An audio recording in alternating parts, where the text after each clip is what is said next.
सभी को नमस्कार। आज मध्य प्रदेश पाठ्य पुस्तक निगम एमपी बोर्ड की संस्कृत पुस्तक दूरवा के चतुर्थः पाठ सुभाषितानि का हम लोग आज अध्ययन करेंगे।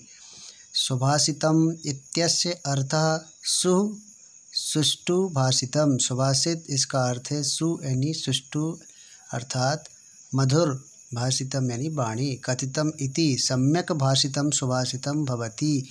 अच्छी वाणी ही सुभाषित है। शोभनम वचनम सुभाषितम इति कथ्यते। शोभा योग्य जो वचन हैं उन्हें ही सुभाषित कहा जाता है, अर्थात जो भी वचन मधुर हैं, वाणी में सम्यक हैं, शोभनीय हैं, वो सारे वचन सुभाषित कहलाते हैं। सुभाषिते महापुरुषाणाम अनुभवा छंदोबद्धेन श्लोकेन प्रस्तूयते। सुभाषित महापुरुषों के अनुभव और उनके विचारों को छंदबद्ध करके श्लोक रूप में प्रस्तुत किए हुए होते हैं।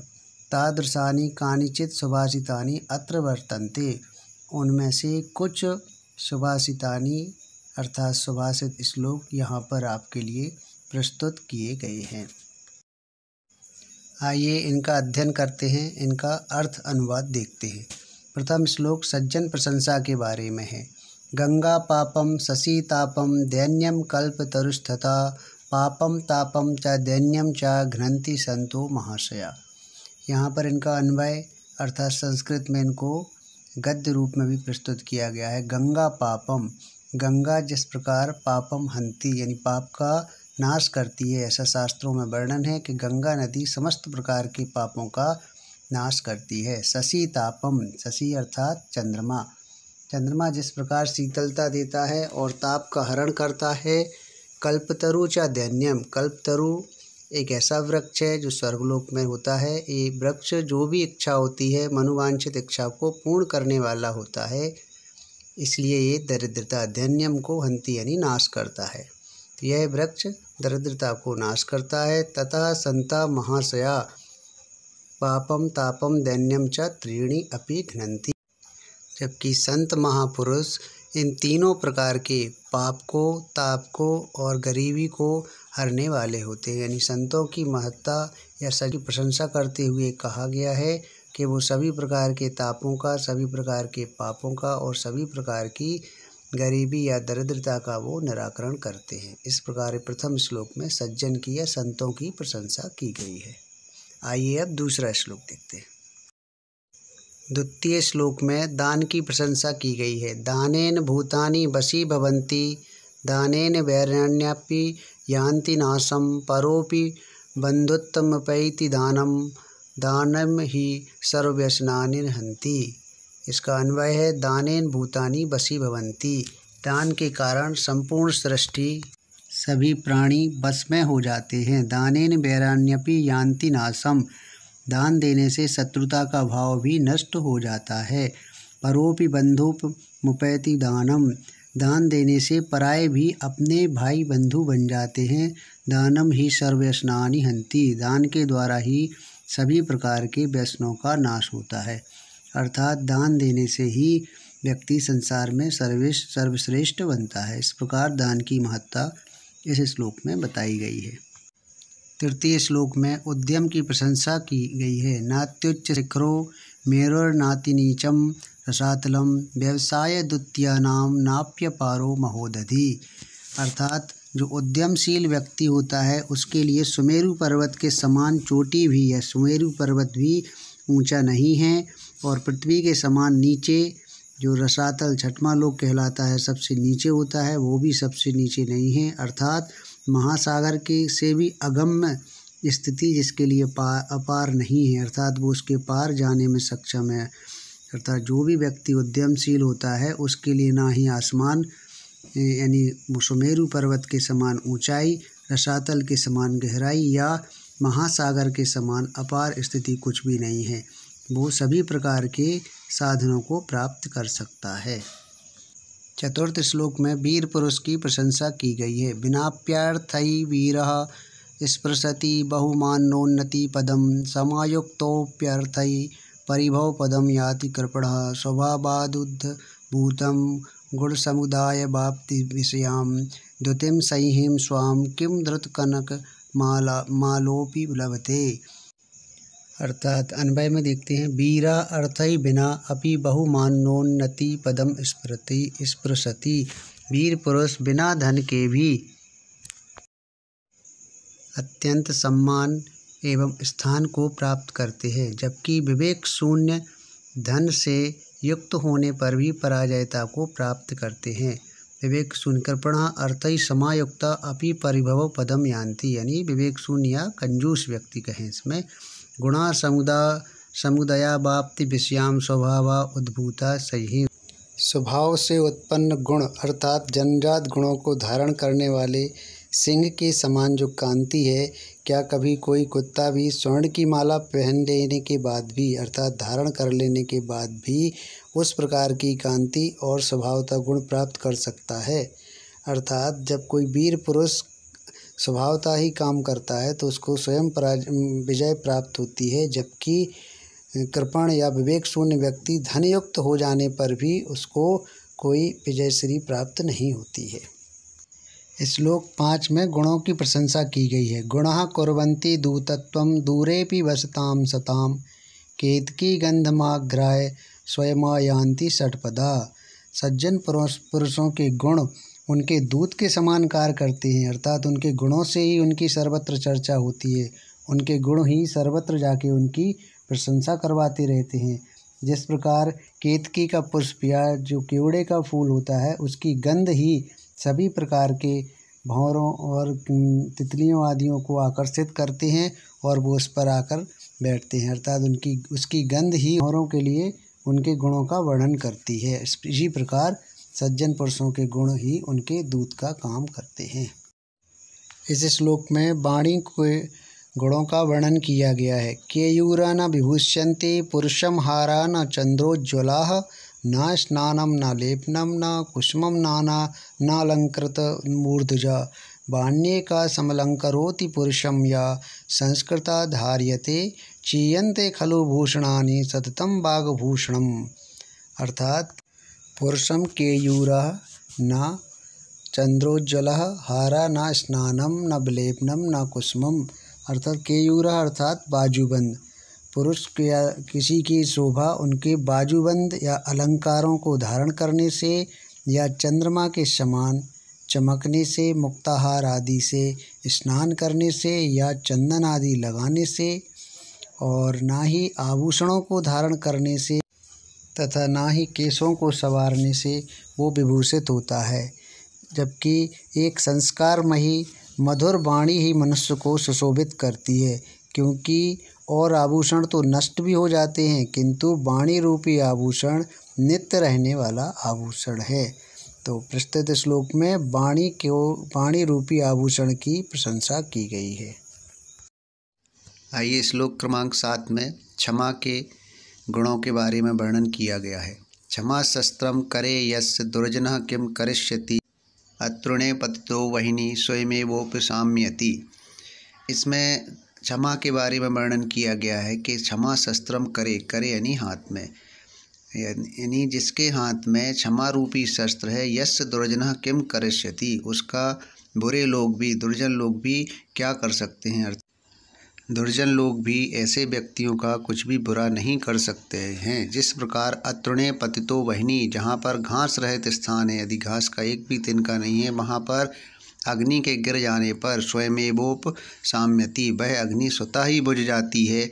उसी प्रकार क्षमा रूपी शस्त्र धारण किए हुए व्यक्ति भी दूसरों को क्षमा करने के कारण वहाँ पर किसी भी प्रकार की कलह या दोष प्रकट नहीं होता है। उपरोक्त श्लोक में मित्र के स्वरूप का वर्णन किया गया है। मित्रम प्रीति रसायनम नयनोराना नंदनम चेतसः। मित्र प्रेम रूपी रस का आश्रय होता है, आँखों और चित्त को आनंदित करने वाला होता है। पात्रम यत् सुख दुःखयोः सह भवेन मित्रेण तद दुर्लभम। ऐसा मित्र जो सुख दुख में साथी होता है वो सर्वत्र ही दुर्लभ होता है। ये चान्य सहृदय समृद्ध समये द्रव्याभिलाषा कुला। ऐसे मित्र जो अपने मित्रों के समृद्धशाली और धनवान हो जाने पर उनके द्रव्य में अर्थात धन प्राप्ति की अभिलाषा रखते हैं, इसते सर्वत्र मिलन्ति, ऐसे सर्वत्र सभी जगह मिलते हैं। तत्व निकषग्रावः तु तेषां विपत्। ऐसे मित्रों के लिए जो धन की अभिलाषा करने वाले होते हैं, ऐसे मित्रों के लिए विपत्ति काल ही कसौटी का समय होता है, कसौटी के पत्थर के समान होता है। अर्थात ऐसे मित्रों की परीक्षा तब होती है जब दूसरे मित्र पर संकट आ जाता है। तो जो धन की अभिलाषा या कामना करने वाले मित्र होते हैं, वो ऐसे मित्रों का साथ छोड़कर चले जाते हैं। अर्थात मित्र सदैव ही अच्छा और प्रिय मित्र होना चाहिए। इस श्लोक में स्वभाव की महिमा का वर्णन किया गया है। आइए देखते हैं। सर्वस्य परीक्षन्ते स्वभावा नेतरे गुणा आतीत्य ही गुणान सर्वान् स्वभावो मूर्धनि वर्तते। सर्वस्य यानी सभी के स्वभाव की ही परीक्षन्ते यानी परीक्षा होती है। स्वभाव नेतरे गुणा, स्वभाव के अतिरिक्त किसी दूसरे गुण की, ना इतरे यानी दूसरे गुण की चर्चा नहीं होती है। अतीत ही गुणान सर्वान् स्वभावो मूर्धनि वर्तते। सभी अतीत यानी छोड़कर, सभी गुणों को छोड़कर स्वभाव ही मस्तिष्क के समान है। जैसे शरीर में हमारा मस्तिष्क होता है, ऐसे ही हमारे सभी गुणों में महान गुण जो है हमारा स्वभाव है, और वही हमारे मस्तिष्क के समान है या हमारे मस्तिष्क पर विराजमान होता है। यानी उससे ही हमारी सर्वस्व परीक्षा होती है और सभी उसी के हमको जानते हैं। आइए हम अगला श्लोक देखते हैं, क्रमांक 10। इसमें अल्पज्ञ के स्वभाव की चर्चा की गई है। यदा किंचित यज्ञोऽहं गज इव मदान्धा संभवम। जब मुझे थोड़ा सा ज्ञान हुआ तो मैं हाथी के समान गर्वमान या घमंडी हो गया। तदा सर्वज्ञो अस्मीत्य भवदवलिप्तम मम मनः। सर्वज्ञो यानी सब कुछ, सर्वज्ञ अस्मि इति मम मनः अविलिप्तम अभवत्। सब कुछ मुझे आता है ऐसा मेरे मन ने जाना और ऐसा मन मेरा अनुभव करने लगा। यदा किंचित किंचित बुद्धजन सकाशाद अवगतम। जब मैं थोड़ा थोड़ा बुद्धजन सकाशाद यानी विद्वान लोगों के संपर्क में आया, उनकी संगति में पहुँचा। तदा मूर्खोस्मीति ज्वर एव मधुमेह व्यपगतः। तब मुझे अनुमान हुआ कि मैं मूर्ख हूँ, मुझे बहुत कम ज्ञान है। मेरा ये जो ज्वर था, मूर्ख ज्ञान का जो बुखार था जो मेरे ऊपर चढ़ गया था, अहंकार था, वो स्वतः ही चला गया। अर्थात कोई भी व्यक्ति सर्वत्र ज्ञाता नहीं होता है, उसको अन्य विद्वान जनों से भी ज्ञान प्राप्त करने की आवश्यकता होती है। इस प्रकार ये हमारे सभी श्लोक पूर्ण होते हैं। आपको सभी श्लोकों को कंठस्थ करना चाहिए और इनके अर्थों को मन में धारण करना चाहिए। आइए अब हम इसके अभ्यास को देखते हैं। आइए अब हम प्रश्नोत्तर करते हैं। का एक पदेन उत्तरम लिखत। गंगा किम हंति। गंगा क्या नष्ट करती है। पापम, गंगा पापम हंति। एक पदेन में लिखना है, इसलिए एक ही पद पापम अकेला इसमें लिखना होगा। खा केतकी गंधम अघ्राय के स्वयं अयान्ति। केतकी या केवड़े की गंध को सूंघकर कौन अपने आप आते हैं। षट्पदाः यानी भंवरे। सर्वोत्तमं भूषणम किम अस्ति। सबसे अच्छा आभूषण क्या है।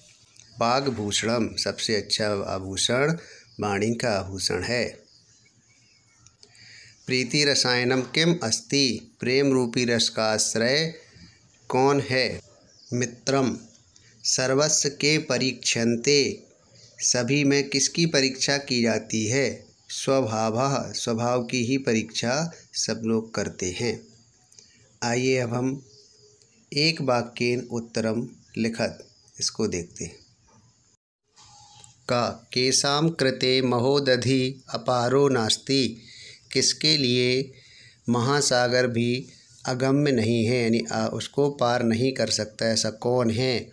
व्यवसाय द्वितीयानाम कृते महोदधि अपारो नास्ति। व्यवसाय द्वितीयानाम का अर्थ है उद्यमशील मेहनती व्यक्तियों के लिए महासागर भी अगम्य नहीं है।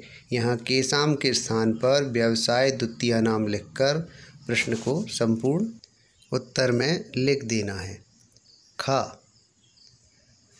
अर्थै समायुक्तोपि कः परिभव पदम याति। धन से युक्त होने पर भी कौन पराजय को प्राप्त करता है। अर्थै समायुक्तोपि कृपणः परिभव पदम याति। यहाँ क के स्थान पर कृपणः लिखिएगा और प्रश्न से सारा का सारा हिस्सा उत्तर में लिख दिया जाता है। ठीक है, यानी इनको लिखना भी एक पदेन के जैसे ही है, लेकिन इसमें प्रश्न भी का हिस्सा भी साथ में लिखा जाता है। संतः कानि घ्नन्ति, सज्जन किनका नाश करते हैं? संतः पापम तापम दैन्यम च घ्नन्ति, कानि के स्थान पर पापम तापम दैन्यम ऐसा लिखना है। कान अतीत्य कह मूर्धनि वर्तते, किनको छोड़कर कौन मस्तक पर विराजता है? सर्वान् गुणान् अतीत्य स्वभावो मूर्धनि वर्तते, कान के स्थान पर गुणान और कह के स्थान पर स्वभावो, सभी गुणों को छोड़कर स्वभाव मस्तक पर विराजता है। इस प्रकार से इसको लिखना है। कीदृशो वह्नि स्वयं उपशाम्यति, कैसी अग्नि स्वयं शांत हो जाती है?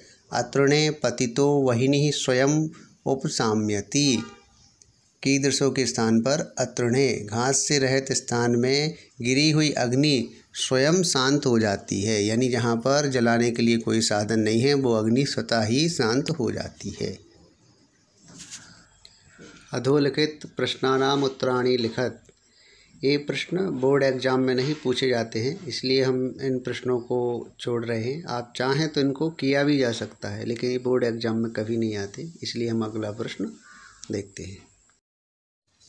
प्रश्न 4, रिक्त स्थानानि पूरयत, खाली स्थानों को हमें दिए हुए शब्दों से भरना है। का दानेन वशी भवन्ति भूतानि, द्युतिम सह्यम स्वाम किम धृत कनकमालोपि लभते, स्व केतकी गंधमाघ्राय स्वयमायान्ति षट्पादा, षट्पादा यानी भंवरा, क्षमा शस्त्रम करई यस्य दुर्जनः किम करिष्यति, दुर्जनः आतीत्य ही गुणान सर्वान् स्वभावो मूर्धनि वर्तते, स्वभावो। इस प्रकार से खाली स्थान हमको पूर्ण करना है।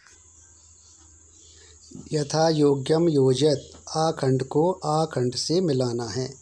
शशि तापम, तापम से मिलाएंगे। बाघ भूषणम, भूषणम से मिलाएंगे। गज एव मदांधा, मदांधा से मिलाएंगे। मित्रम प्रीति रसायनम से मिलाएंगे। ज्वर एव मधु में व्यपगतः से मिलाएंगे। इस प्रकार ये जोड़ियाँ पूर्ण करेंगे। प्रश्न क्रमांक 6, शुद्ध वाक्यानाम समक्ष आम, अशुद्ध वाक्यानाम समक्ष न इति लिखत।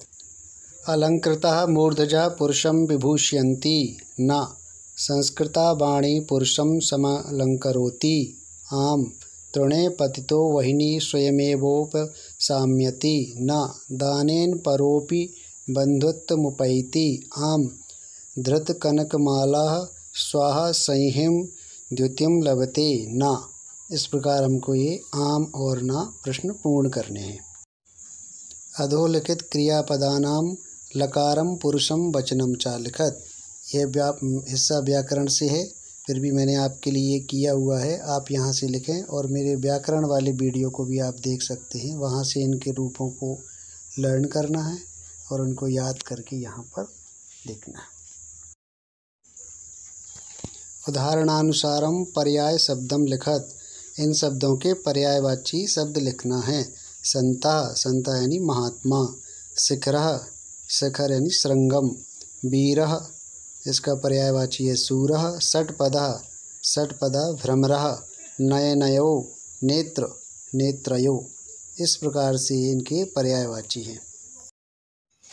रेखांकित पदान्याधृत प्रश्न निर्माणम कुरुत, जो रेखांकित शब्द हैं उनको निकालकर उनके स्थान पर किसी शब्द का उपयोग करते हुए प्रश्न का निर्माण करना है। ते सर्वत्र मिलन्ति, वे सभी लोग मिलते हैं।